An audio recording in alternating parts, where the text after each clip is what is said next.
नहीं होती, अब सांप की आत्मा थोड़ी होगी। जो ये प्रेत होते हैं ना, ये लेकिन इनकी भी तो आत्मा होगी वैसे। हाँ होती है, मगर ये इंसेक्ट्स के ऊपर बैठ के पानी पीना, खाना खाना, ये सब करते हैं। ह्यूमन बॉडी भी ट्रैश नहीं कर पाते, ऐसे इतने खराब प्रेत बन जाते हैं। और मुक्ति तो होती ही नहीं, आप भूल ही जाओ मुक्ति। अब मान लीजिए किसी ने कर लिया, अब हमारे सनातन धर्म होता है भाई अकाल मृत्यु से मर गया, ये तो अकाल मृत्यु से उसकी मौत हुई।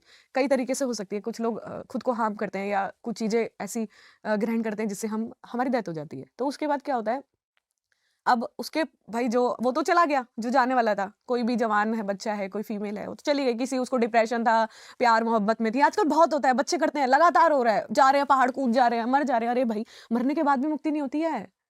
आप मानोगे, मेरे परिवार में कोई ऐसे चला गया जिसको नहीं जाना चाहिए अकाल मृत्यु के हिसाब से, मैं उसके नाम का खाना पीना सब निकाल रही हूँ, तक जाता ही नहीं है। वो बंदा ऐसे डायमेंशन में आ जाता है, सेम उठेगा वही चीज की, मरेगा, उसको उतना ही पेन होगा। ये जब तक चलता रहता है, जब तक आपका टाइम, मतलब अगर आपकी 70 साल जिंदगी है, 70 साल पूरे नहीं होते, मतलब आप मर गए 20 साल में, तो बाकी बचा हुआ अब अवधि यही करोगे, तब वो डायमेंशन खुलेगा। फिर वहां से आपकी जो स्पिरिचुअल सोल होती है, जिसको आप आत्मा बोलते हैं, सब आत्मा को नेगेटिव समझते हैं, लेकिन आत्मा पॉजिटिव होती है, बस ब्लैक और व्हाइट होती है। तो वो नहीं आएगी निकल के, जब तक आपका खाना पीना आप करते रहो, हवन कराओ, भागवत कथाएं कराओ, दुनिया भर की चीजें कराओ, नहीं जाएगा, क्योंकि वो अपनी इच्छा से गया है, आगे से तो आया नहीं ना। तो वो वही सेम प्रोसेस करता रहेगा। आपने कई चीजों में देखा होगा ये चीजें, कि हम कई नाटक ऐसे है ना, पिक्चर्स हैं कि भाई मरता है वो, सेम उसने उसको चाकू मारा, वो वापस उठता है, चाकू मारता है और वापस हो जाता है। समझ रहे हो ये चीजें? मेरी एज के लोगों को आजकल इतना मैं समझती हूँ, भाई पैसों की दिक्कत है, कर्ज हो जाता है लोगों पे, वो ऐसी चीजें अपना लेते हैं, मगर नहीं अब इसी करना चीज चाहिए, पे आते हैं। नहीं करना मैंने आपकी थोड़ी सी प्रोफाइल देखी, इंस्टाग्राम प्रोफाइल, चाहिए। जी। मैंने देखा आप बहुत ज्यादा इस चीज को डीपली करते हो, हम्म, प्रैक्टिस करते हो, जिसको हम ऑकल्ट साइंस बोलते हैं। जी। तो मैं एक चीज पूछना चाहूंगा बिल्कुल क्लियर आपसे, क्या आपने पैसों के लिए कभी भी ऐसा करा है, जैसे कि किसी के ऊपर इन ब्लैक मैजिक? नेगेटिव पे, हाँ, जैसे इन अ नेगेटिव वे। इसके लिए एक अच्छी सी स्टोरी है मेरे पास। अभी कुछ टाइम हुआ है, अराउंड 6 मंथ हुए हैं, मेरे पास एक फीमेल आई थी। वो बाबा बंगाली जैसे लोग होते हैं ना, उनके पास गई होंगी। तो उन्होंने उनसे 2 लाख रुपए मांगे कि हाँ, उनको अपनी जेठानी मरवानी थी। तो जेठानी मरवानी थी? हाँ, वाओ। फीमेल्स के अंदर होता है थोड़ा जेलिसी को लेके, तो वो उतने हाई लेवल की थी उसके अंदर। वो चली गई, कांटेक्ट किया होगा, कॉल मिला, नंबर मिला, आजकल तो प्रसार प्रचार बहुत ज्यादा होता है इन सब चीजों का। चली गई, उसने 1 लाख रुपए ले लिए। 1 लाख रुपए ले लिया, बोला ठीक है जा, 2 दिन बाद तेरी जेठानी मर जाएगी। आ गई, ठीक है, 2 दिन हो गए, मरी नहीं। तो उसके बाद उसने कॉल किया कि बाबा जी ये तो मरी ही नहीं। कहती है तुम पागल है, मेरे को मरवाएगी? उसके पीछे तो काली माता खड़ी हुई है, तू मेरे को मरवाएगी? उसकी काली माता मेरे को घूर के देख रही थी। पैसे भी ले लिए, काम मिल गया। मारना होगा तभी तो मारेंगे। तो वो मेरे पास आई थी कि आप मार दोगे, 1 लाख रुपए दे रही थी। मैंने जो ऐसा उसको भेजा है ना, कि आपने नहीं किया ऐसा कुछ भी मैं अभी? नहीं करती ये सब, मेरे से होगा ही नहीं, पहले मेरा इंट्यूशन ही नहीं है, मैं चाहूँ भी तो भी नहीं होगा। क्योंकि जब मैंने पहली बार साधना की थी ना, फर्स्ट साधना, मैंने जब प्रथम बार मंत्र जाप के लिए माला उठाई थी ना, तो मैंने सबसे पहले विष्णु भगवान का जब शुरू किया था, क्योंकि मेरा कृष्ण प्रेम है क्या बात है। शुरू से। भाव मेरा उनके प्रति इतना है कि मैंने झांकी दर्शन तो किए हैं, उसके आगे मैं कभी गई नहीं, और शायद मेरी अभी औकात नहीं है जाने लायक कि मैं जाऊं। झांकी दर्शन मैंने किए हुए हैं उनके, राधा कृष्ण के। तो मैंने बहुत सारे स्क्रिप्चर और वो सब चीजें पढ़ी हुई हैं। इन सब चीज़ों में आने का सोचा कि हाँ, शायद मुझे मदद करनी चाहिए लोगों की, क्योंकि मुझे कुछ चीज़ें दिखाई देती हैं, मतलब बहुत चीज़ें दिखाई देती हैं। तो मैंने जब पहला दूसरा केस किया, तो मैंने अपने आप से एक संकल्प किया था जल उठा के, कि मैं जब भी ऐसी चीज़ें करूँगी ना, जब मुझे समझ में नहीं आता था कि कैसे करना है, क्या करना है, कोई गुरु नहीं था, कोई कुछ नहीं था, तो कैसे करना है, क्या करना है, तो मैंने खुद से एक वादा किया था कि मैं कभी भी गलत चीज़ें नहीं करूँगी। आपको पता है मैं तंत्र भी उतार सकती हूँ, किसी पे भारी से भारी होता है। मैं वो जो डॉल होता है, वुडू क्रिया होती है, वो सब मैं जानती हूँ। वो मैं सब इन अ पॉजिटिव वे उतार देती हूँ। आप कितनी भी भारी क्रिया लाओ, मैं आपको 15 दिन में बिल्कुल ठीक करके दे दूँगी उस व्यक्ति को। ठीक है? तो ऐसे जो नहीं मेरे बस की होती है, मैं हाथ जोड़ के मना कर देती हूँ कि आप मैं नहीं कर पाऊँगी, आप किसी तामसिक इंसान को दिखाइए। ऐसे होता है। तो जो मैंने बेताल नहीं वाला किया। केस बता रहे थे आप? एक लड़का आया था महाराष्ट्र से, तो जवान ही था, ठीक है? वो यही करता था फ़ोटोग्राफ़ी वगैरह का काम। तो अच्छा था, किसी वेडिंग में गया होगा, तो वहाँ पे उसको एक औरत मिली। ऐसे मेरे पास एक विदेश का केस भी आया हुआ है अभी, श्रीलंकन है वो, उस पे तंत्र क्रिया करती है। अब वो आया रात को अपना, ठीक है? एक फीमेल मिली होगी, बात-वात हुई होगी अपना, ठीक है? अब एकदम से ना अचानक से उसके अंदर ना, जब से उसने बात करनी शुरू की, नोटिस किया कि बॉडी में कुछ चेंजेस आ रहे हैं, कि पेट दुखता है, सर दुखता है, नींद प्रॉपर नहीं आ पा रही है। जब जैसे उससे बात नहीं करता बीमार हो जाता है, ठीक है? तो थोड़ा-सा उसको होगा हमारे जैसा कोई एरिया, किसी ने बताया होगा कि भाई तेरे साथ ना ऐसी एंटिटी दिखती है, तेरे साथ रहता हो ना अजीब सा फील होता है, तो एक बार ना चेक करा ले किसी को। मानता तो था नहीं, तो फिर भी बहुत ज़्यादा जब बॉडी में कहते हैं ना, जिसको दबाव पड़ता है उसको समझ आता है कि क्या हो रहा है, तो पता कराता है किसी से, तो पता चलता है कि उस लड़की ने उस पे ब्लैक मैजिक करके उसको, उसमें जो मिठाई होती है सोन पापड़ी, उसमें खिला रखा है। ओके। तो उसके वो मेरे पास आया था ठीक होने के लिए, चेक करके वो चला गया। उसने कहा दीदी ठीक है, मैं अगले हफ्ते आता हूँ, आप मेरा इलाज शुरू कर देना। तो हम लोग कुछ उतारे करते हैं, सात्विक उतारे होते हैं, हवन के ज़्यादातर तो नारियल उतारा ही करते हैं, नारियल से उतारा हवन में जला दिया, उससे ठीक ठीक है। हो जाता है। तो नहीं तो नींबू भी उतार देते। अब वो मेरे पास आया 1 हफ्ते बाद, उस 1 हफ्ते के बीच में आपको मैं बताती हूँ क्या हुआ। मेरा ना पीरियड टाइम शुरू हो गया, ठीक है? अब क्या हुआ कि पीरियड टाइम के थर्ड डे मेरे को एक एनर्जी आती है, बिल्कुल नग्न अवस्था में, और बाल भी नहीं है, हाथ पतले-पतले हैं और बॉडी है, मुझे ये भी नहीं पता था वो बेताल है। मुझे सुबह पता चला जब मैं अपनी गद्दी पे बैठी। तो वो चीज़ आती है, एक आँख नहीं थी उसकी, एक आँख पूरी पत्थर वाली थी। 1 मिनट, अभी ये पीछे से लाइट फ्लक्चुएट हुई है? हाँ, मेरे को लगी फ्लक्चुएट है। हुई है। हाँ, फ्लक्चुएट हुई है। जब मैं बैठी थी ना, जब भी मेरे को महसूस हो रहा था कि हो फ्लक्चुएट रही है। कैसे हुई है? शायद मैं छेड़ा है ना इस वज़ह से।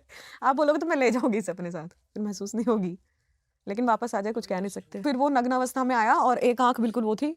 आप मानोगे मैंने ना एक सूर्य कवच बनाया था, बुद्ध भगवान से प्रेरित होके। बुद्ध भगवान की माताजी उस कवच को पढ़ती थी, जिसे मैं सूर्य कवच बोलती हूँ। उसमें मैंने कुछ अपनी लाइन्स ऐड की हुई है। आदित्य नमस्कारम करके सूर्य भगवान का कवच है। अगर मैंने वो नहीं सीखा होता ना, तो उस दिन वो मेरी गिट्टी दबा देता। मतलब चढ़ गया था पूरा मेरे ऊपर। मेरे को पूरा फ़ील हो रहा था कि वो मेरे ऑरे में घुस गया है, इतनी पावरफुल चीज़ थी। अब मुझे नहीं पता कि वो उस लड़के के साथ थी कि उसके ऊपर जिसने तंत्र किया हुआ है, उसने मुझे देख लिया था। तो उसके केस के बाद से जब भी मैं किसी को छेड़ती हूँ ना, तो पूरा कवच लगा के छेड़ती हूँ कि उसको पता ही ना चले कि मैं इसका इलाज कर रही हूँ। और मैं उसे सावधान करती हूँ कि जब तक मेरे पास आ रहे हो ना, किसी से चर्चा नहीं करनी कि मेरे पास इलाज करा रहे हो। बट फिर इसके बाद क्या हुआ? उसके बाद उसके आपको दिखा बाद कभी कुछ?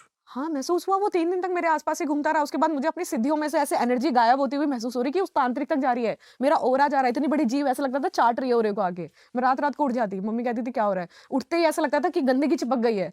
जैसे बहुत ज़्यादा आप समझ रहे हो, चिपचिपी ग्रीस जैसी एनर्जी। तो मैं गर्म पानी से उसी टाइम नहा लेती थी, हल्दी के पानी से नहाना तभी मैंने शुरू किया था। तब मुझे पता चला कि हल्दी और नमक के पानी से नहाने से ऑरा क्लींस होता है और तत्काल होता है। तब मैंने उस टाइम से तो ये बहुत सारे एक्सपीरियंस है, बहुत खराब-खराब भी हैं। तंत्र में साधक फीमेल ज़्यादा बेटर हो सकती है, मेल ज़्यादा बेटर हो सकता है? क्योंकि मेरे दिमाग में क्वेश्चन इसलिए आया क्योंकि आपने अभी पीरियड्स का ज़िक्र किया। हुँ, उस समय औरत कहीं न कहीं थोड़ी-सी वीक हो जाती है। और आदमी के पास ये एडवांटेज है। हाँ। तो आपको क्या लगता है? लेकिन फीमेल्स में एकाग्रता जिस लेवल की है ना, और एक जगह बैठ के फोकस। ऑब्जर्वेशन बहुत तगड़ी है। आप देखो कोई भी रॉ फीमेल को ना कहीं भी किसी भी स्पेस पे ले जाओ, वो क्या देख के बता देगा आपको, यार मेरे को यहाँ ना अच्छी एनर्जी नहीं लग रही, मेरे को घबराहट हो रही है, यार चल यहाँ से। उसको इंट्यूशन आती है। तो जब इंट्यूशन पावर जितनी जिसकी ताकतवर होती है ना, उसको लेवल्स भी उतनी हाई लेवल के चीज़ें कनेक्ट करती हैं, वो चीज़ें होती हैं। तो मेरे लिए फीमेल्स ज़्यादा आगे हैं। मेल्स भी हैं अपने लेवल पे, धीरे-धीरे साध लेते हैं अपने आप को। हमारे पास एक प्लस पॉइंट है कि हमारी ना जो 6 लेयर होती है ना, वो पहले से कहीं न कहीं एक्टिव होती है। तो हम पकड़ पाते हैं जल्दी चीज़ों को, ये चीज़ है। तो अ, फीमेल्स जल्दी सीखती हैं। मेरे पास जो बैच है 200 लोगों का है, थर्ड एक्टिवेशन का 200 हैं, 2 बैच चलते हैं। उसमें 40 प्लस फीमेल होंगी, 60 के अराउंड तो होंगी। तो जो फीमेल्स की लेयर होती है और जो एक्सेप्टेंस होती है, जो जप करने की एनर्जी है, जो बॉडी में विस्फोट होते हैं, वो बहुत हाई लेवल के एक्सपीरियंस है। वो वहाँ देख के बता रही है कि मैंने अपने बेबी को लेवेंडर कलर की टॉवल में लपेट रखा है। तो इतनी जल्दी पकड़ती हैं महिलाएँ। अब एक ही बात है। तभी देवी सबसे बड़ी शक्ति मानी हाँ, जाती है। बिल्कुल, बिल्कुल। ये सच है। ईस्ट के भी जो ईस्ट हैं, वो है। अब बेबी के बाद मुझे ये समझ आ गया कि खुद माँ को अपने बच्चों को पालने के लिए भी माँ की ज़रूरत पड़ती है। तो वो देखो फीमेल्स का तो सबसे ऊपर ही लेवल है, हैट्स ऑफ है उसके लिए तो अच्छा, ये एक चीज़। चीज़ आप बताओ कि तंत्र में इल्यूमिनाती का कैसे ज़िक्र हो चुका? मैं तो इन सब चीज़ों को जानती नहीं थी। मेरी छोटी सिस्टर है, तो वो लड़का था, एक म्यूचुअल फ्रेंड था छोटी बहन का, तो वो ऐसे ही स्क्रॉल कर रही थी उसकी फ़ोटोज़। तो मैंने कहा 1 मिनट रुकिए, मैंने नीचे कर वापस, मुझे उसके पीछे ना लेफ्ट साइड में फीमेल एंटिटी खड़ी दिखाई दे रही। जैसे कि नया-नया तंत्र सीखा था तो एक्साइटमेंट रहती थी, उसका भूत पकड़ेंगे, उसका भूत पकड़ेंगे। पूरी टीम थी हम 5 लोगों की, हम 2 फीमेल थी और 3 मेल थे। तो हम कॉल करते थे, इसकी फ़ोटो भेज देख, तुझे क्या दिख रहा है, मुझे क्या दिख रहा है। हम मिलाते थे, क्रॉस चेक करते थे कि तुझे भी वही दिख रहा है जो मुझे दिख रहा है। अब मैंने वो फीमेल प्रार्थना करी देवताओं से और बुला ली और हम लोगों ने ना एक अपना पर्सनल डायमेंशन बनाया हुआ था कि उसके अंदर हम डाल देते थे और उसे लॉक कर देते थे मंत्रों के ज़रिए कि वो वहाँ से भागे ना, हमें जो उसका करना है वो हम देखेंगे बाद में। तो एक्साइटमेंट में उसे बुला लिया। मैंने ये नहीं देखा कहाँ से आई है, कहाँ की चीज़ है, किस तरीके से उसके साथ रहती है, कितने टाइम से साथ रहती है, बस मैंने बुला लिया। तो मैंने कहा छोटी बहन को, मैंने कहा, "वो तुझसे कभी मिली है?" तो वो कह रही, "हाँ।" तो मैंने कहा, "कैसे मिली?" कह रही, "ऐसे स्कूल टाइम में से जानते हैं, साथ में थे, पूरा ग्रुप था तो।" मैंने बात करते-करते ऐसे देखता है? कह रही, "हाँ।" मैंने कहा, "ब और कभी-कभी हकलाता है?" कह रही, "हाँ।" मैंने कहा, "कहाँ रहता है?" यहीं कह रही, "यहीं कहीं रहता है, दिल्ली में ही रहता है।" तो मैंने कहा, "इसका 3rd फ्लोर पे घर है?" कह रही, "हाँ।" मैंने मैंने कहा, "अंदर जाके ऐसे-ऐसे कमरा है?" कह रही, "हाँ।" कह रही, "हाउ डू यू नो?" कह रही, "तेरे को कैसे पता?" मैं मतलब शॉक थी पूरा कि तुझे इतना कैसे पता चल रहा है? उस टाइम मैं प्रैक्टिस ही कर रही थी। मतलब मेरे घर वालों को ये था कि इसको कैसे पता चल रहा है इतना? एक बार मेरी मम्मी मेरे पीछे से कहीं चली गई थी किसी को दिखाने बाबा-वाबा को। मेरी मम्मी बहुत थोड़ी ज़्यादा अंधविश्वासी टाइप है, मैंने बोलना नहीं चाहिए, ऐसे है, शुरू से ही है, बहुत पूजा-पाठ में रहती हैं। तो धीरे-धीरे अब थोड़ी ठीक हो गई हैं। तो उनका भी बारे में मेरे को पता चल गया था कि आप किसी मुसलमान के पास गए थे? बोली हाँ, मैंने ऐसा-ऐसा था हाँ। भाई कह रहा भाई मेरे को भी सिखा दे कंचन कैसे करा तूने ये? तो उसने फिर अपनी दृष्टि एक्टिव कर लिया, उसे भी दिखाई देता है। तो हम दोनों बहन-भाई मिलके काम करते हैं धाम में। पकड़ ली 3 दिन बाद ना गायब हो गई मेरे डायमेंशन में से। आप सोचो, मैं साधक 5 साल से रेगुलर हवन कर रही हूँ, मंगलवार एक दिन भी नहीं छोड़ती, जप करती हूँ 10 घंटा, ठीक है? एक हनुमान चालीसा पे, एक मलके पे एक हनुमान चालीसा, 108 सोचो मैं 10 घंटे जप करती हूँ उस हिसाब से। मेरा डायमेंशन तोड़ के चली गई। मैंने सोचा ऐसी कौन-सी चीज़ है इतनी तगड़ी कि मेरा डायमेंशन तोड़ के चली गई। मैंने सारा उठा के ना मटीरियल अपनी दोस्त को भेजा। मैंने चेक कर। सेम ऑडियो आई, क्रॉस चेक और उसने बताया कि हाँ, ये चीज़ है जो मैंने चेक किया उसके बारे में। मैंने अपनी छोटी बहन को दिखाई, दोनों की बातें मिल गई। वो कह रही मैंने कहा चल ठीक है इसके घर जाऊँगी देखूँगी। वो मेरी दोस्त घर आ गई कह रही जाइयो मत, बहुत ज़्यादा गलत चीज़ें दिख रही है। कुछ एक्टर्स भी हैं उनके पीछे भी मुझे यही चीज़ें दिखती हैं। तो मैंने बहुत पूरा 2 महीने लगा के पूरा ये बनाया, पूरी ट्री बनाई कि कौन किससे जुड़ा हुआ है, कैसे जुड़ा। बाद में पता चला कि ये इन सब चीज़ों से जुड़ा हुआ है, इल्यूमिनाटी। आप मानोगे नहीं मेरे साथ जो हुआ हादसा ना वो बहुत हाई लेवल का था और वैसा मैं कभी छेड़ती भी नहीं ना। आज आपके कैमरे पे नाम ले रही हूँ, नहीं तो मैं लेना पसंद नहीं करती नाम। हम बात नहीं करते इसके बारे में। क्या? मेरे पास एक छोटा लैपटॉप था, तो उसमें ना अचानक से पहले तो मेरे सूक्ष्म शरीर के साथ जो भी हुआ, मेरे को एक सपना आया। मैं दिन में ही सो रही थी। एसी रूम था, छोटा सा ही रूम था हमारा। मैं वहीं सो रही थी, फर्श पे मेरे को सोना कंफर्टेबल लगता है। मैं लेटी हुई थी और मेरे को आया ऐसे लगा कि सूक्ष्म शरीर ना किसी और डायमेंशन में है। सपना आ रहा है मगर बॉडी में एनर्जी भी है। जब हम एस्ट्रल ट्रैवल करते हैं ना तो स्थूल बॉडी के साथ करते हैं। मतलब हम बैठे हुए हैं और हमारी जो सोल है, जो हम लोग एस्ट्रल बॉडी कहते हैं, सूक्ष्म शरीर बोलते हैं, वो कहीं और प्लेस में होता है। ऐसे प्लेस में मैं कभी गई नहीं। वहाँ का वातावरण एकदम नेगेटिव और सब लोगों ने एक सेम ड्रेस कोड पहना हुआ था। ब्लैक एनर्जी, सब कुछ ब्लैक, पेड़ के पत्तों के कलर भी ब्लैक, सब कुछ ब्लैक। वहाँ सब हँस रहे हैं मेरे ऊपर और मैं वहाँ अकेली जा रही हूँ। मेरे साथ कोई चीज़ अच्छी नहीं चल रही, ठीक है, कुछ पॉज़िटिव महसूस नहीं हो रहा है, इतनी सिद्धियाँ काम करती हैं। उस दिन से मेरा सिद्धियों पे से भरोसा उठ गया, सही बताऊँ तो। उस दिन से मेरा सिद्धियों पे से भरोसा उठ गया कि जब तक आपके अंदर पावर है, आप उसके लिए जप रहे हो, उसको भोग दे रहे हो, तभी तक आपके लिए काम करती है। जब कभी ऐसा होता है कि जब आपकी आन-बान पे आ जाए तो कई बार नहीं काम करती हैं चीज़ें।